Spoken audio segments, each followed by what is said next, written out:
Pookode veterinary college വിദ്യാർത്ഥി JS സിദ്ധാർത്ഥിന്റെ മരണത്തിന് ഉത്തരവാദികളായവർക്കെതിരെ കൊലക്കുറ്റം ചുമത്തണമെന്ന് കുടുംബം.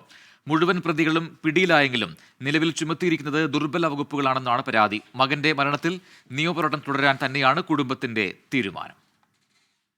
നിലവിലെ അന്വേഷണത്തിൽ തൃപ്തിയുണ്ടെന്ന് കുടുംബം പറയുമ്പോഴും പ്രതികൾക്ക് തക്കതായ ശിക്ഷ ഉറപ്പുവരുത്തണമെന്നാണ് മാതാപിതാക്കളുടെ ആവശ്യം.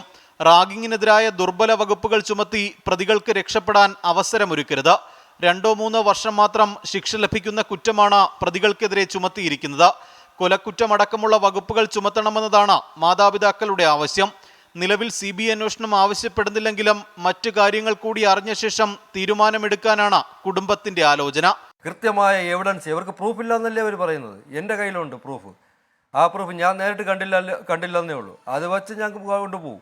ഈ ഗുണ്ടകളെ രക്ഷപ്പെടുത്താൻ ശ്രമിച്ച 3 പേര്, അസോസിയേറ്റ് പ്രൊഫസർ, ഗൈനക്കോളജിസ്റ്റ് അസോസിയേറ്റ് പ്രൊഫസറുണ്ട്, PG സ്റ്റുഡൻ്റ് ഉണ്ട്, ബയോമൈക്രോളജി സ്റ്റുഡൻ്റ് ഉണ്ട്, പിന്നെ വേറൊരു പ്രൊഫസറുണ്ട്.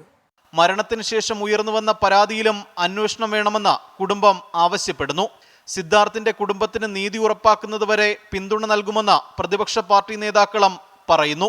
24 തിരുവനന്തപുരം.